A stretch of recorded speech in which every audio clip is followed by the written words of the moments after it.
अरे नारायण दादा, ते होळीचं गवत आलंय का जरा चेक करून घेता. निशा, तुझं हे काम झालं ना की जरा हार बनवून घेशील. हो. हा. अरे बापरे. स्वानंदी, थांब थांब. नाश्ता केला नसशीलच ना? आजी आज जरा गडबड आहे ना. ह्या बाबतीत ना तू आणि पिंट्यानं अगदी एकसारखे आहात. अगं रोजच घाई असते म्हणून कसं उपाशी पोटी कामाला जायचं का? चल, आधी खाऊन घे बस. पुरणपोळी बनवली मी.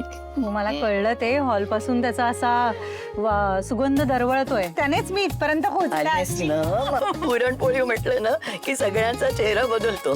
ग तू घरातल्या सगळ्यांसाठी एवढं करतेस पण स्वतःकडे दुर्लक्ष करतेस ना. सगळ्यांची काळजी तू घेतेस, मग तुझी काळजी घेतली पाहिजे ना कोणीतरी. बस एका अटीवर. आता काय?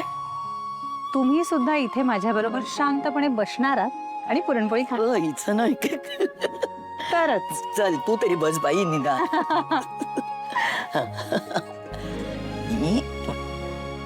वाव आजी.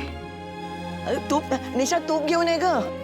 तुला सांगू का स्वानंदी, म्हणजे घरातल्या पुरुषांना गरम गरम जेवण वाढताना ना आनंद होतोच, पण त्याही पेक्षा जास्त आनंद ना बायकांना असं गरम गरम वाढायला होतं. आणि गरम गरम वाढलं ना की 2 घासला जास्तच जातात अगं.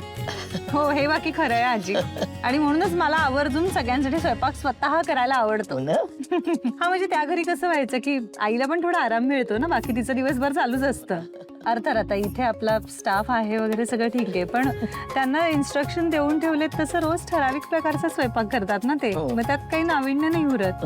म्हणूनच ना मी इथे पण जरा आलटून पलटून स्वयंपाक करते. राजवाड्यांना राग येतो, पण राहू दे, थोडा स्टाफला पण आराम मिळतो ना. असं म्हणजे एकमेकींना मदत केली ना की असं रोजचा दिवस पण ना सण साजरा केल्यासारखा वाटतो ग. आजी, अपनी वाली सॉलिड टीम आहे खरी. डिट्टो. थांब जरा एक गेम मस्तपैकी.